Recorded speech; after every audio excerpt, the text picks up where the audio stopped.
हाँ बच्चों, आज हम लोग क्लास 11 चैप्टर नंबर 7 क्या दृढ़ पिंडों की चैप्टर का क्या नाम है? दृढ़ पिंडों की घूर्णन गति और कुल मिला के कणों का निकाय और घूर्णन गति। आज इस पर चर्चा करेंगे। भैया इसको लिखना भी है आगे। हाँ, कणों का निकाय, दृढ़ पिंडों का घूर्णन। भैया इस चैप्टर को पढ़ने के लिए चैप्टर को दो पार्टों में तोड़े हैं। भैया आप लोग भी समझ लें, एक है सेंटर ऑफ मास, द्रव्यमान केंद्र, और दूसरा है रोटेशनल मोशन। पहले आपको ये समझना है कि कणों का निकाय क्या है और कणों के निकाय की हमें जरूरत क्यों पड़ गई और सेंटर ऑफ मास क्या है। इसके बाद हम आसानी से लिख लें। तो भैया इधर सब देखो बेटा, क्या होता है कि अभी तक जितनी भी वस्तुओं पर हम लोग चर्चा कर रहे थे, वस्तुओं की गति पर जो चर्चा कर रहे थे, तो सभी वस्तुएं स्थानांतरी गति कर रही हैं। स्थानांतरी गति में क्या होता है बेटा, जैसे कि मान लीजिए ये वस्तु इन कणों से मिलकर बनी। अब मान लीजिए मैंने कहा कि 2 सेकंड में 5 मीटर गया। कितनी दूर गया बेटा? 5 मीटर। मैंने कहा इस पिंड का विस्थापन 2 सेकंड में 5 मीटर है। अच्छा, किसका विस्थापन? पिंड का। तो क्या बताइए, इनके कणों का विस्थापन अलग अलग होगा कि सभी का 5 ही मीटर हो? यह इधर सुने अब बातों को। हमने कहा कि एक पिंड है जो n कणों से मिलकर बना है और ये 2 सेकंड में 5 मीटर विस्थापित होता है। एक पिंड है जो 2 सेकंड में 5 मीटर विस्थापित होता है। अब हमने कहा कि बताइए इनके कणों का, ये पिंड का विस्थापन मैंने लिखा है।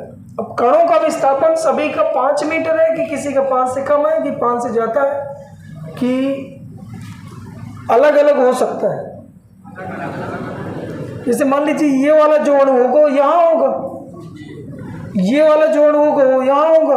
तो अगर ये 5 मीटर चला है तो क्या सभी इन कणों का जो विस्थापन है 5 ही मीटर है? 5 मीटर कम है कि 5 मीटर से कुछ का ज़्यादा है कुछ का कम है? क्या सभी का 5 मीटर है? चाहे हम कण की बात करें चाहे पिंड की बात करें, सभी का विस्थापन कितना है? 5 मीटर। ये बात समझ में आ रही कि नहीं? इसलिए अभी तक क्या होता था कि हम कणों पर कोई चर्चा नहीं करते, क्योंकि कण बोलो चाहे पिंड बोलो बात एक ही। ठीक है बेटा? हाँ, तो बच्चों समझ में आएगा। जब इधर से इधर जाएगा, मतलब अगर स्थानांतरी गति करेगा, इसके प्रत्येक कणों का विस्थापन वही होगा जो एक पिंड का। लेकिन भैया अगर इसी को हम लोग करें क्या, मैं तुम्हें ये फेल दिलाना चाहता हूं कि हम सेंटर ऑफ मास क्यों पढ़ रहे हैं। सेंटर ऑफ मास है क्या, हम क्यों पढ़ रहे हैं, क्यों जरूरत पड़ गई फिजिक्स में। जब आप इसकी आवश्यकता समझोगे तब इसके बारे में तुम्हें पढ़ने में ज़्यादा समझ में आए कि हम क्यों पढ़ रहे हैं। सेंटर ऑफ मास फिर निकालें कैसे। अब मान लीजिए हमने एक ऐसे करके राड ली, तो इस चीज़ को समझो तो समझाने की कोशिश करें। मान लीजिए राड लिया बेटा, ऐसे जा रहे हैं। अब आप सोचो कुछ समय पश्चात राड की पोजीशन हो जाएगी ये, बोल सही। अच्छा, यहाँ कौन सी गति थी? स्थानांतरी, स्थान जा रहा है। अब किस सरल रेखी स्ट्रेट लाइन में गति कर रहे हैं। यहाँ कौन सी गति? रोटेशनल मोशन, यानी यह घूर्णन गति। ठीक है बेटा? अब देखिए ये वाला जोड़ रहा होगा यहाँ पहुंचा होगा, बात सही है। अच्छा बताइए, यहाँ का जोड़ रहा होगा यहाँ पहुंचा होगा और यहाँ का जोड़ रहा होगा यहाँ पहुंचा होगा। अच्छा बताइए, क्या सभी अणुओं ने समान दूरी तय करी कि भिन्न भिन्न दूरी तय करी? भिन्न भिन्न दूरी तय करी कि समान दूरी तय करी? ये वाला अणु यहाँ पहुंचा, ये वाला अणु यहाँ पहुंचा, ये वाला अणु यहाँ पहुंचा। पहले राड ऐसे थी, अब राड यूं हो गई। अब फिर से पूछ रहे हैं, क्या सभी अणुओं ने समान दूरी तय करी कि भिन्न भिन्न करी? भिन्न भिन्न दूरी है। यहाँ सभी अणुओं ने क्या करी थी? समान दूरी तय करी थी। ये कौन सी गति थी? ये कौन सी गति है? अब जैसे मैं कह दूं, मैं अगर अब इस तरह से कहूँ, इस पिंड का जो वो विस्थापन है 2 सेकंड में 5 मीटर, तो आप तुरंत क्वेश्चन करोगे, सर इस पिंड का जो विस्थापन 2 सेकंड में 5 मीटर है किसका है? भाई इसका 2 सेकंड में 5 मीटर है तो बाकी का कम होगा। कि नहीं। अगर मान लीजिए इसका तो 2 सेकंड में 5 मीटर है, तो बाकी का अधिक होगा, क्योंकि यहाँ सबने भिन्न भिन्न दूरी तय करी, यहाँ सभी ने सेम दूरी तय करी। तो अब ये जो विस्थापन दे रहे हो किसका, तो फिर कंफ्यूजन आ गई कि जब सब कण अलग अलग काम कर रहे हैं, तो एक हमें कोई ऐसा कण ढूंढना होगा जो इन सभी का कंट्रोल करे। इन सभी कणों का कंट्रोल किसी एक कण पर हो, तो जब भी हम लोग चर्चा करेंगे तो उस कण के बारे में चर्चा। बात तुम लोग समझ नहीं आ रही। जैसे पूरे स्टेट में कौन स्टेट को संभालेगा, तो फिर चुनाव कर लिया जाता है कि भाई एक मुख्यमंत्री बन जाए, वही स्टेट संभाले, यही तो होता है। ऐसे ही जब काम अलग अलग सबके हो जाए तो फिर संभाले कौन? भाई सब एक जैसा कर रहे हैं, तो चाहे पिंड बोलो चाहे कण बोलो, सबका सेम। लेकिन जब सबकी गति अलग अलग हो जाती है, तो अब इस गति के लिए इसका अच्छे से अध्ययन करने के लिए किसी एक कण को हम ऐसा मानते हैं कि जिस पर इस पूरी राट का द्रव्यमान निहित है। और जब भी हम कोई वेग देंगे, कोई विस्थापन देंगे, कोई त्वरण देंगे, तो इन कणों का चूंकि अलग अलग है। अब मैंने कहा एक पिंड का कंडीशन ये है, यानी 2 सेकंड में 5 मीटर जा रहा है एक पिंड, तो अब किसकी बात करी जा रही है, तो आप तुरंत कहोगे सर सेंटर ऑफ मास, क्योंकि यहाँ पर ना तो इस कण की, ना इस कण की, उस कण की जो इसके केंद्र पर था, जो इन सभी का दायित्व निर्वाह कर सकता है, उस कण को हम लोग क्या कहते हैं, centre of mass. Centre of mass की क्यों जरूरत पड़ी, रीजन समझे। क्योंकि जब कोई वस्तु घूर्णन गति करती है, तो जो पिंड के कण होते हैं, उन कणों का विस्थापन, वेग और त्वरण, जो रेखीय विस्थापन, रेखीय वेग और रेखीय त्वरण जो होता है, सभी कणों का अलग अलग होता है। अब एक का 5, एक का 8, एक का 15, एक का 50 है। अब मैं कह दूं बताओ पिंड का त्वरण ज्ञात करो, तो अब यार सब कणों का अलग अलग है, तो पिंड का कितना है, तो अब समस्या आ जाती है, पिंड के त्वरण निकलते नहीं है। तो अब ऐसी स्थितियों का अध्ययन करने के लिए हम लोग इस पिंड में पहले वो पॉइंट निकालते हैं जिस पॉइंट पर इस पिंड का संपूर्ण द्रव्यमान निहित माना जा सकता। उस पॉइंट को हम लोग क्या कहते हैं, सेंटर ऑफ मास। तो बताइए घूर्णन गति की जरूरत, द्रव्यमान केंद्र की जरूरत क्यों पड़ी, घूर्णन गति का अध्ययन करने के लिए। अभी तक कौन सी गति पढ़ रहे थे, स्थानांतरी गतियां, गाड़ियां चल रही थी, ट्रेन चल रही थी, कौन सी सब गतियां हो रही थी। अभी भी कभी भी हम सेंटर ऑफ मास की बात नहीं करें, लेकिन अब कौन सी गति पढ़ना है, दृढ़ पिंडों की घूर्णन गति। और जैसे दृढ़ पिंडों की घूर्णन गति आएगी, तो सबसे पहले हम किस पर चर्चा करेंगे, सेंटर ऑफ। जब तक आप सेंटर ऑफ मास नहीं ढूंढ पाएंगे, घूर्णन गति का ना वेग बता पाओगे, ना विस्थापन बता पाओगे, ना त्वरण बता पाओगे। इसलिए हम पहले पढ़ेंगे सेंटर ऑफ मास, फिर दोबारा जब सेंटर ऑफ मास अच्छे से हम लोग समझ जाएंगे, तो फिर हम पढ़ेंगे घूर्णन गति। अब गति पढ़ाना और समझना सब आसान हो जाए। इसीलिए इस चैप्टर को कितने पार्ट में बांटे, 2, एक सेंटर ऑफ मास, दूसरा रोटेशनल मोशन। क्या तुम्हें थोड़ी समझ में है? तो पहला वाला पार्ट हमें सेंटर ऑफ मास पढ़ना, और इसमें पहली हेडिंग डाल लो निकाय। हेडिंग डालो, लिखते जाओ, निकाय। निकाय पहली हेडिंग डाल लीजिए, निकाय।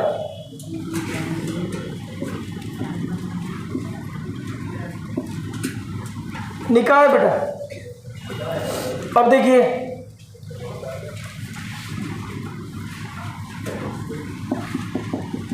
देखो निकाय क्या है, इसमें थोड़ी समझो। आपको ये कहना है कि घूर्णन गति का अध्ययन करने के लिए, घूर्णन गति का अध्ययन करने के लिए 2 या 2 से अधिक अणुओं से मिलकर, 2 या 2 से अधिक अणुओं से मिलकर बनी संरचना को क्या कहते हैं, निकाय। कोई भी संरचना, जैसे ये पेन है, दिख रहा है ना बेटा, पेन में जो प्लास्टिक के अणु होंगे बहुत सारे अणु मिल गए हैं, तो एक नई संरचना बनी ना बेटा। अब जैसे मैं इसको ऐसे करके फेंक दूँ, ऐसे घुमा के फेंक दूँ, ऐसे घुमाऊँ और फेंक दूँ, तो बेटा ये घूर्णन गति कर रही ना। तो घूर्णन गति का अध्ययन करने के लिए हमें किसकी जरूरत पड़ी, कणों की। और कण 2 या 2 से अधिक कण जब मिलकर कोई भी संरचना बना लेते हैं, तो उसी संरचना को हम लोग क्या कहते हैं, निकाय। यानी 2 या 2 से अधिक कणों से मिलकर बनी एक निश्चित संरचना को निकाय। और यदि इन अणुओं के बीच बाह्य बल लगाने से इन अणुओं के बीच कोई विस्थापन ना हो तो ऐसे निकाय को ही दृढ़ पिंड कहते हैं। और अगर हो जाए, जैसे गैस का भी निकाय हो सकता है, जल का भी, एक जल के अणुओं का भी एक समूह हो सकता है, निकाय हो सकता है, ठोस पिंड में अणुओं का भी एक निकाय हो सकता है। लेकिन निकाय दो तरह के होते हैं, बाह्य बल लगाओ आकार आकृति बदल जाए, तो उस समय जो निकाय था वो दृढ़ पिंड के अंतर्गत नहीं रखा जाए। अब बाह्य बल लगाओ और उसकी आकृति में कोई परिवर्तन ना हो तो ऐसे निकाय को हम एक दृढ़ पिंड कहें। और यहाँ पर हमें दृढ़ पिंडों का घूर्णना पड़ेगा। बात समझिए, लिख लो बेटा। 2 या 2 से अधिक, 2 या 2 से अधिक, 2 या 2 से अधिक अणुओं से मिलकर, अणुओं या कणों से, ठीक है, कणों से मिलकर, अणुओं या कणों, कुछ भी लिख लो, कणों से मिलकर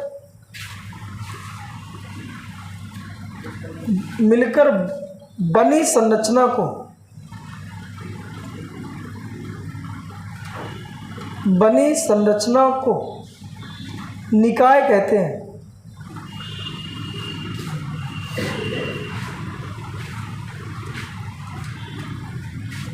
निकाय कहते हैं, बनी संरचना को निकाय कहते हैं। पैराग्राफ से लिखिएगा। दृढ़ पिंड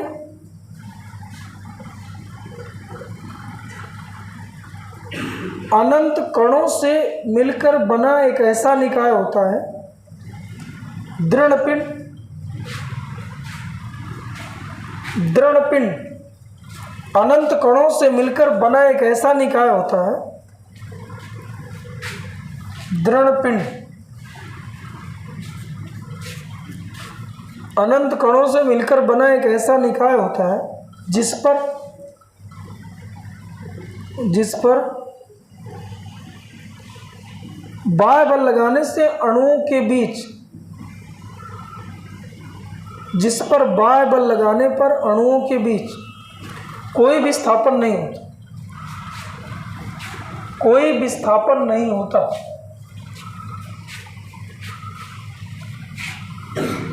कोई विस्थापन नहीं होता, कोई विस्थापन नहीं होता। हेडिंग डालिए सेंटर ऑफ मास, द्रव्यमान केंद्र, कोई विस्थापन नहीं होता। द्रव्यमान केंद्र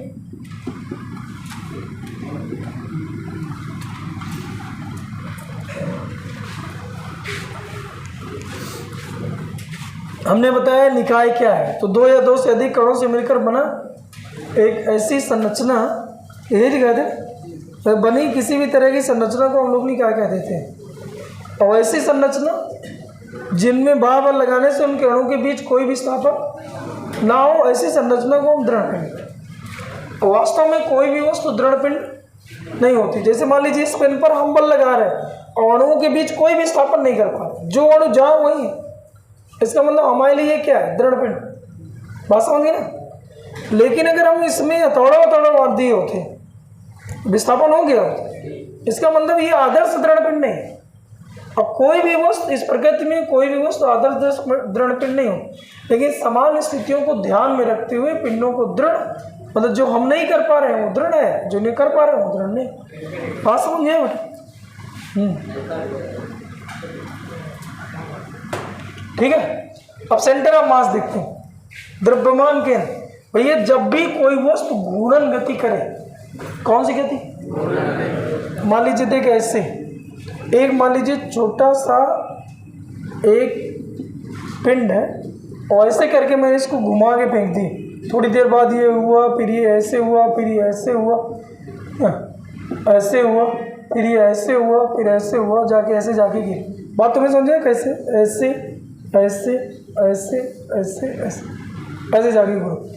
अब देख ये वाले अणु देखिए और ये वाला अणु देखिए, क्या बताइए इसमें सभी अणु ने समान दूरी तय करी दिन में, कि बाहर वाले अणु ज़्यादा दूरी तय कर रहे हैं और ये कम दूरी तय कर रहे हैं। लेकिन सेंटर ऑफ मास देखिए, तो जहाँ पर चिपकम सेंटर ऑफ मास ये एक ऐसा बिंदु इस पर उपस्थित है जिन्हें पूरी गति के दौरान अपना पथ नियत रखा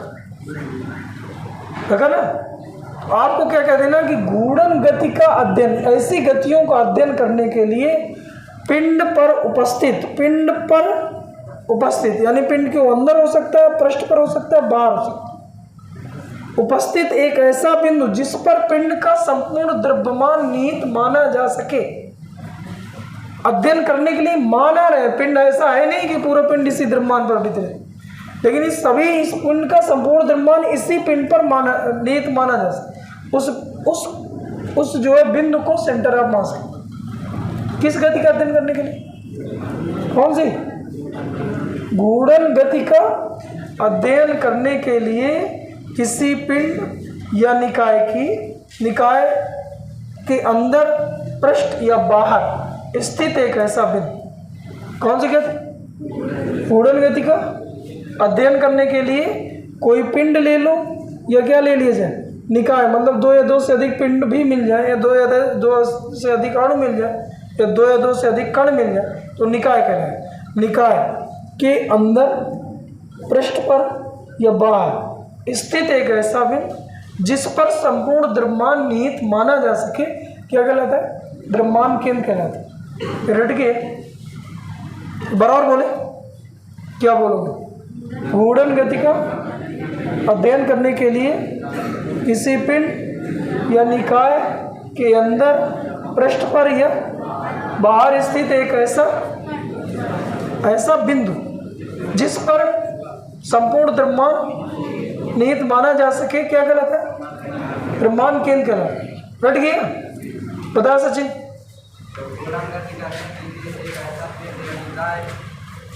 घूर्णन गति का अध्ययन करने के लिए पिंड या निकाय के अंदर, पृष्ठ पर या बाहर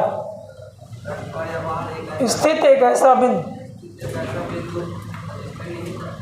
जिस पर संपूर्ण द्रव्यमान निहित माना जा सके, द्रव्यमान केंद्र कहलाता है। तू सुना रहा, मैं सुना रहा, तू भी रट ले। इधर कौन सुना है? सुनाओ।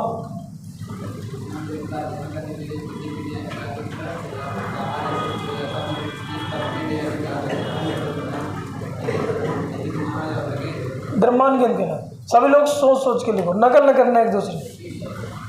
घूर्णन गति का अध्ययन करने के लिए, घूर्णन गति का अध्ययन करने के लिए, घूर्णन गति का अध्ययन करने के लिए किसी पिंड या निकाय, किसी पिंड या निकाय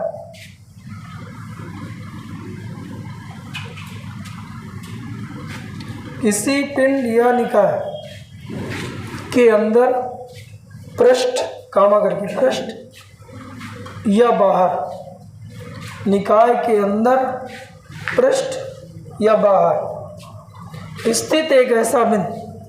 घूर्णन गति का अध्ययन करने के लिए किसी पिंड या निकाय के अंदर, पृष्ठ या बाहर स्थित एक ऐसा बिंदु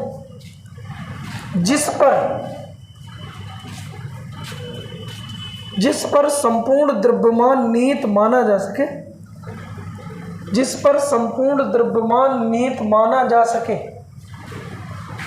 द्रव्यमान केंद्र कहलाता है। द्रव्यमान केंद्र कहलाता है। माना जा सके, द्रव्यमान केंद्र कहलाता है। द्रव्यमान केंद्र कहलाता है।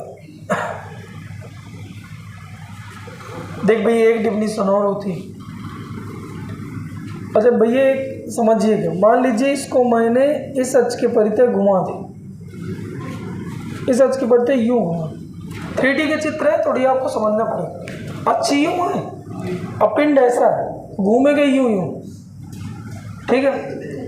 अब क्या होता है कि जितना मान लीजिए पिंड ये इधर, ये अणु इधर को गया, उतना ही अणु ये इधर को गया। अच्छा बताइए, ये मान लीजिए थोड़ी देर बाद इसकी सिचुएशन कुछ ऐसे हो, समझ आ रहा है ना? ऐसे था, थोड़ी देर बाद ऐसे हो गया, ऊपर आया निकल रहा है, लेकिन ऊपर लाइन नहीं खींच के ऐसे बगल में, या आप ऐसे ही समझो, हम अक्ष ले लें ये, अब ये घूम रहा है ऐसे। अच्छा, जितना ये इधर गया उतना ये इधर गया। अगर मान लीजिए थीटा ये गया तो थीटा इधर भी तो बनेगा। बताइए जो यहाँ पर बिंदु है ये कितना गया? इसका मतलब इसी बिंदु को हम क्या मानेंगे? Centre of. एक डिफिनेशन और बना लो बेटा, यानी किसी निकाय या पिंड पर वह बिंदु जिसके परितः पिंड या निकाय के द्रव्यमान का गुण, ऐसा पहुंचे। पिंड या कणों का जो निकाय है, उस निकाय के जो अणुओं का द्रव्यमान है, और आर का मतलब होता है आगुण, आगुणों का ये योगफल है। सिग्मा मतलब क्या होता है? योग, वो 0 हो जाए, यानी जितना ये इधर गया बेटा उतना ये इधर गया। अगर हम इसको प्लस करके लिख रहे हैं तो ये कितना है? माइनस। और जो सेंटर ऑफ मास पर होता है उसका नेट जो आघूर्ण है वो अपनी जगह से हटेंगे। तो जो सेंटर ऑफ मास है उसके परितः अगर हम लोग इन कणों का आघूर्ण देखें और इन कणों के आघूर्णों का योगफल देखें तो सदैव कितना होता है? 0। अब इसको अच्छे से थोड़ी बोलना सीखो, अभी समझिए।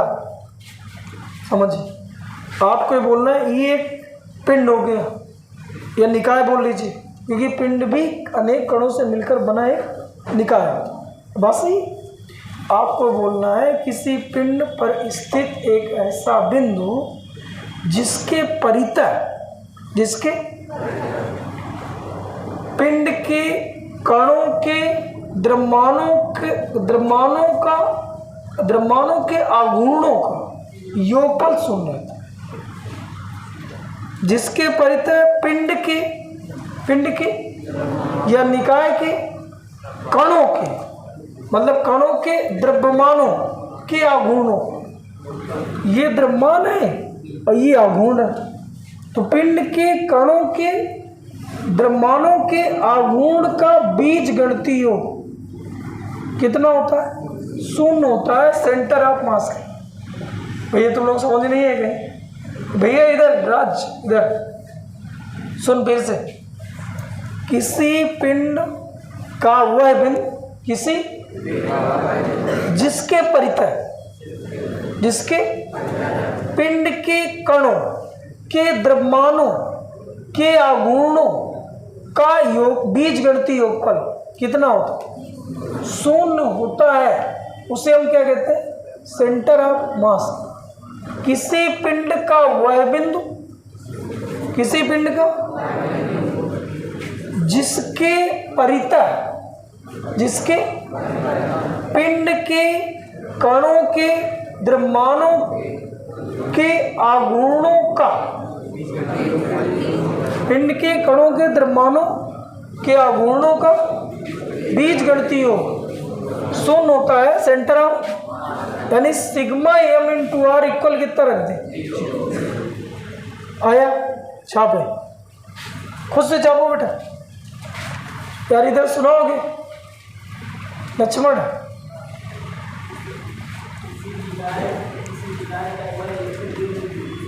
किसी पिंड या निकाय का वह बिंदु जिसके परितः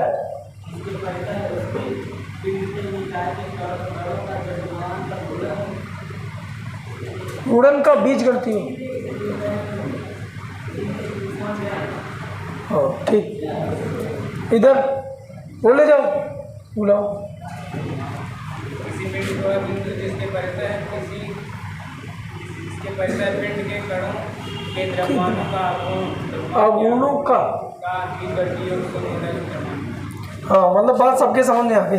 किसी पिंड पर स्थित किसी पिंड का वह बिंदु जिसके परितः पिंड के कणों, जिसके परितः पिंड के कणों के द्रव्यमानों के आघूर्णों का योगफल, पिंड के कणों के द्रव्यमानों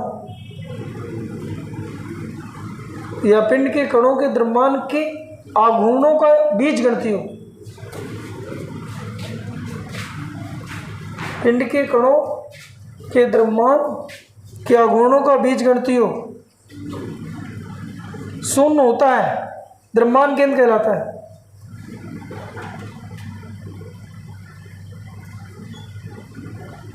द्रव्यमान केंद्र कहलाता है। अर्थात करके लिख लो sigma m into are equal 0, sigma m into are equal 0।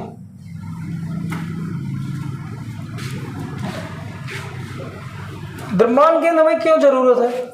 घूर्णन गति के अध्ययन करने में। घूर्णन गति मतलब समझ गए, जब अणु किसी पिंड के अणु जितने अणु हैं वो भिन्न भिन्न दूरी समान समय अंतराल में अलग अलग दूरियां तय करने लगे, अलग अलग विस्थापन तय करने लगे, अलग अलग वेग हो जाए रेखीय वेग, तो आप समझ जाइए कि पूरे पिंड में अगर हम लोग पूरे पिंड में अगर एक एक अणु को चेक करेंगे तो निकालना मुश्किल हो जाए, ना तो वेग निकाल पाओगे ना त्वरण निकाल पाओगे। तो हम पूरे पिंड को नजरअंदाज ही कर देते हैं, कहते इस पिंड का सेंटर ऑफ मास उठा और सेंटर ऑफ मास का जो वेग होगा वही मान लीजिएगा, बता दो, ठीक है।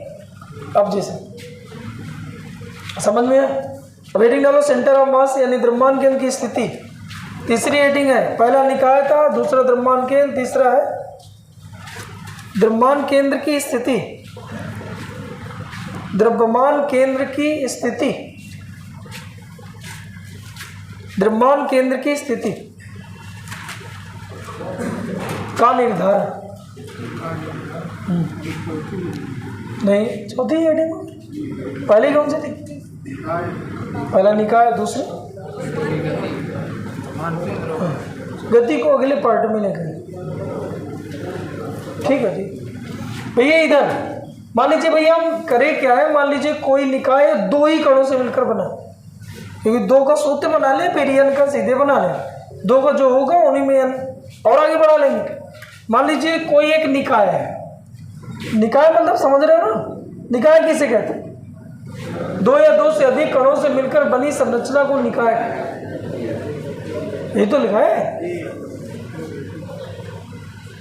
अब मान लीजिए दो कण है, एक निकाय में केवल दो ही कण, इसका द्रव्यमान है m1 और इसका द्रव्यमान है, इनकी मूल बिंदु से स्थिति है जो, ये मान लीजिए R1 है और ये कितनी है?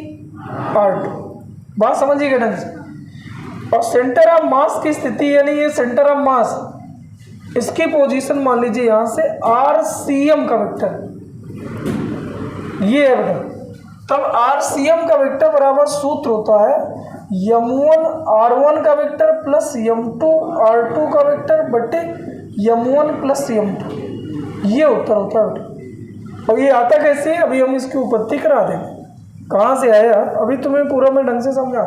पहले ये बताओ समझ में, माना है कि निकाय दो कणों से मिलकर बना, दो कणों से मिलकर बना जिनके द्रव्यमान कितने, m1 व m2 है, जिनकी मूल बिंदु के सापेक्ष स्थिति, मतलब यहाँ से हम नापे पटरी लगा के, स्थिति मतलब पोजीशन कहाँ पर और कहाँ से पोजीशन चेक कर रहे हैं। जैसे मान लीजिए आप उससे जब भी स्थिति पूछा जाता है तो दूसरे की तुलना में बताना पड़ता है, नहीं?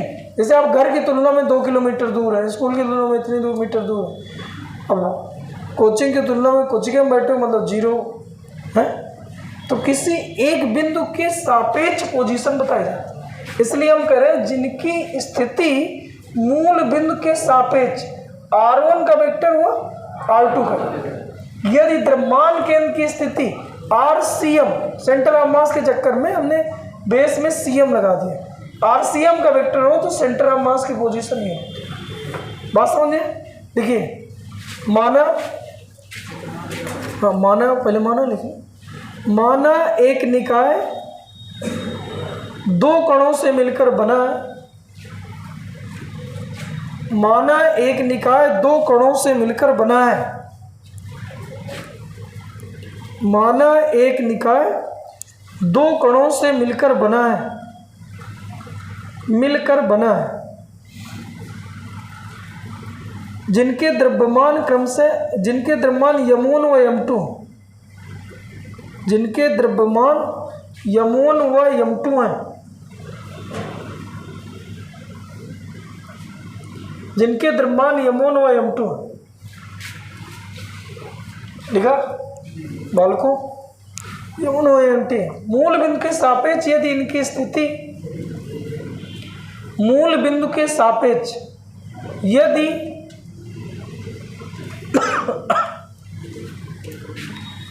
मूल बिंदु के सापेक्ष यदि इनकी स्थिति स्थिति क्रमशः R1 का वेक्टर, R1 का वेक्टर लिख ले जाओगे ना, ऊपर तीर लगाना है इसे, R1 का वेक्टर व R2 का वेक्टर यदि मूल बिंदु के सापेक्ष इनकी स्थिति क्रमशः R1 का वेक्टर व R2 का वेक्टर तथा द्रव्यमान केंद्र की स्थिति RCM का वेक्टर हो तो, तथा द्रव्यमान केंद्र की स्थिति RCM का वेक्टर हो तो, ये चित्र बना लीजिए और ये उत्तर x अक्ष y अक्ष, ये ओरिजिन है,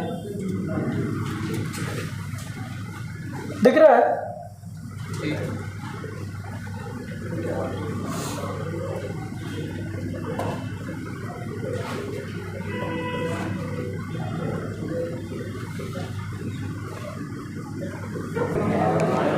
लिख लिया। RCM बराबर M1 का वेक्टर R1 का वेक्टर प्लस M2 का वेक्टर R2 का वेक्टर बटे M1 प्लस M2, लिख लिया बेटे। उपपत्ति इसकी करा दी, डाल लो बेटी उपपत्ति।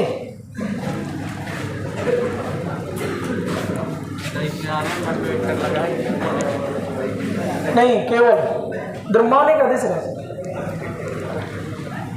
इधर इधर देख लो, इधर मान लीजिए इसने पहले वाले ने दूसरे पर बल लगाया F12 का वेक्टर, समझिए थोड़ी, पहले वाले ने दूसरे वाले पर कितना बल लगाया F12 का वेक्टर, और दूसरे वाले ने पहले वाले में बल लगाया F21 का, दूसरे वाले ने पहले वाले में तो 21 लिखे।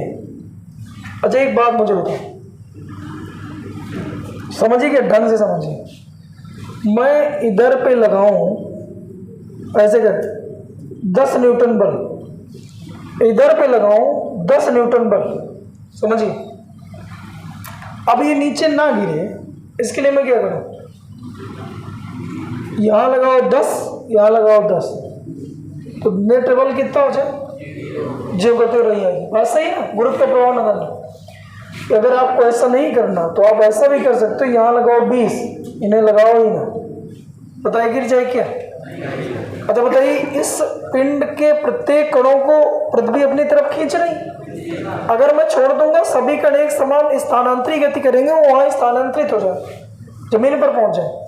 अगर मुझे इन सभी बलों, इन पिंड के प्रत्येक कण पर जो बल लग रहा है, इन सभी बलों को कैंसिल करना है, तो मैं इसके एक ऐसा इस पर बिंदु होगा जिसमें लगने वाला बल सेम बल, मतलब जैसे सेम बल का मतलब ये है कि लगना जितना नीचे को बल लग रहा है उतना ही सेम बल अपोजिट डायरेक्शन में किसी एक बिंदु पर लगा दूं तो क्या ये नीचे नहीं गिरेगी। इसका मतलब ये बिंदु कौन सा है, द्रव्यमान केंद्र। तो द्रव्यमान केंद्र पर जो बल लगा होता है अलग अलग लगने वाले बलों के योग के बराबर होता है। जैसे मान लीजिए इधर आपने कितना लगाया 10, इधर कितना लगाया, तो आपको कितना अपोजिट में लगाना पड़ेगा, लेकिन उस बिंदु को ढूंढना पड़ेगा किस बिंदु पर लगाए।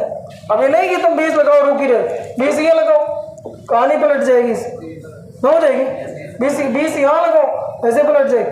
कोई एक ऐसा बिंदु होगा जिस पर 20 बल लगा दें, रुक जाएगा 20 न्यूटन, उस बिंदु को हम लोग क्या कहते हैं। अच्छा सेंटर मास, क्या हम ऐसा कह सकते हैं कि सेंटर ऑफ मास पर जो लगने वाला बल होता है क्या इन बलों के योग के बराबर होता है। तो क्या हम इनका जब भी जोड़ेंगे तो क्या उस बल को सेंटर ऑफ मास का बल कहें। ये बात तुम लोगों को समझ में आई कि नहीं आई ना। अच्छा बताइए यम का सूत्र क्या होता है, यम इंटू ए, तो यम1 लिख ले, पहले वाले का द्रव्यमान कितना है यम1 और त्वरण कितना है, वो पहले वाले का मान लीजिए 1 लिख ली। दूसरे के लिए m2a2 का वेक्टर बराबर यम टोटल द्रव्यमान है, कुल द्रव्यमान क्योंकि सेंटर ऑफ मास का टोटल द्रव्यमान इंटू ACM का वेक्टर। बताइए सबके सामने, यहाँ मैंने यब जोड़ा है, यहाँ मैंने यब का सूत्र तोड़ा है, आया यब बराबर सूत्र क्या होता है यम इंटू ए। बताइए त्वरण का सूत्र तोड़ दो। त्वरण बराबर वेग परिवर्तन बटे समय अंतराल, सही है। तो क्या मैं लिख सकता हूं dv अपॉन dt बराबर, यहां लिख सकते हैं m1 dv1 का vector upon dt, m2 v d2 का वेक्टर अपॉन dt। बोल सही, क्या dt dt dt कट गया। अच्छा बताइए इसको मिटा दें, यहां देखो भैया, इधर देख लो, dv का वेक्टर बराबर m1 dv1 का वेक्टर प्लस m2 dv2 का वेक्टर बटे m। बोल सही भैया, ये वाला m बटे में पहुंच गया। बताइए dv से v चाहिए, तो क्या मुझे समाकलन करना पड़ेगा, dv का समाकलन बताओ। अच्छा बताइए dx का समाकलन, x इंटू dx का समाकलन, x स्क्वायर बटे 2, और मान लीजिए डी थीटा का समाकलन नहीं आता क्या, थीटा, dx का समाकलन, तो dv का समाकलन।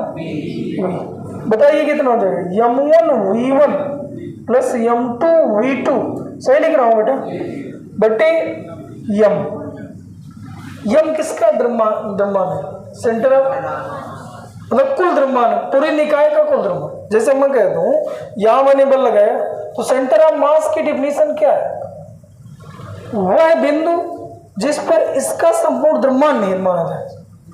अच्छा इस m की जगह क्या मैं m1 प्लस m2 लिख सकता हूं, कौन सी डिफिनीशन से, जो पहले नंबर पे लिखा है, एक ऐसा बिंदु जिस पर इस कण का या इस निकाय का संपूर्ण द्रव्यमान निहित माना जा सके, उस बिंदु को द्रव्यमान केंद्र कहते हैं, उसका द्रव्यमान रखना है। तो क्या इन सभी का द्रव्यमान रखना है, और यहाँ कितने कण थे, दोनों का टोटल द्रव्यमान कितना है, m1 प्लस m2। अब देख यार हमें क्या चाहिए था, RCM का वेक्टर, हम क्या निकाल रहे हैं, VCM, CM था यार, ये कहाँ गया CM उसी तो उधर से चला रहा है, पहले ACM ना, ए जब टूटे तो VCM, और V बन गया। अब फिर से सूत्र तोड़ दो। अच्छा बताइए वेग बराबर क्या, विस्थापन बटे, तो क्या हम विस्थापन RCM का वेक्टर दिखा बटे समय क्या dt। बताइए हम उसी तरह उतारे, इसकी जगह क्या लिख दें, dr1 का vector upon dt, m2 dr2 का वेक्टर अपॉन dt बटे टोटल द्रव्यमान m1 प्लस m2। क्या तुम्हें समझ गया, dt कट गया। अब बताइए जैसे ऐसे dv का v बन गया था, ऐसे समाकलन कर देंगे तो r का क्या बन जाएगा, तो क्या हम dr का बन जाएगा, r बन जाएगा ना। तो बताइए RCM का वेक्टर बराबर कितना बना, m1 r1 का वेक्टर प्लस m2 r2 का वेक्टर बटे m1 प्लस m2, तो ये उत्तर है, m1 प्लस m2, और यही हमें चाहिए था। तो पत्ती डाल के लिख लो, बत्ती डालो और ये ले भैया, अभी नहीं समझ आया बेटा। पहले हमने टोटल बलों को जोड़ के सेंटर ऑफ मास के बराबर कर लिए, और फिर पहले बल को तोड़े, त्वरण आया, त्वरण को तोड़े, वेग आया, वेग को तोड़े, स्थिति आई, खत्म। 3 का सूत्र लगाया, यप का सूत्र लगा, ए आया, ए का सूत्र लगाया, वी आया, वी का सूत्र लगाया, आर।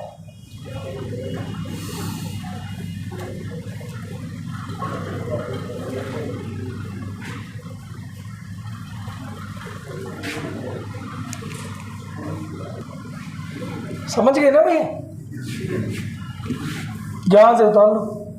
ये जो है यहाँ पर जो हमने यप दिखाया है, ये पहले और दूसरे पिंड पर लगने वाला समस्त बल है, आंतरिक और बाह्य बल दोनों है, ध्यान दीजिएगा। क्योंकि किसी निकाय पर लगने वाले सभी आंतरिक बलों का बीजगणितीय योग सदैव शून्य रहता है। अगर आंतरिक बल शून्य नहीं रहेगा तो कभी निकाय नहीं बना पाए, कभी संरचना नहीं बना पाए। तो ये आंतरिक बल नहीं है, ये पहले ने दूसरे पे लगाया, दूसरे ने पहले लगाया, ये आंतरिक बल कहला, मतलब पहले ने दूसरे पर लगाया आंतरिक बल, और जो बाह्य बल है वो सभी योग टोटल, ठीक है। जैसे गुरुत्व बल भी लग रहा हो या अन्य कोई कुछ बल लग रहे हो, उन सभी का योगफल है।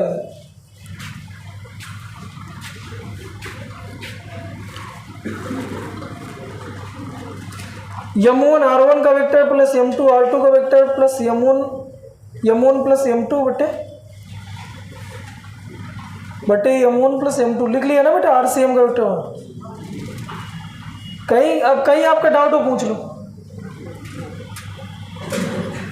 पंडित जी।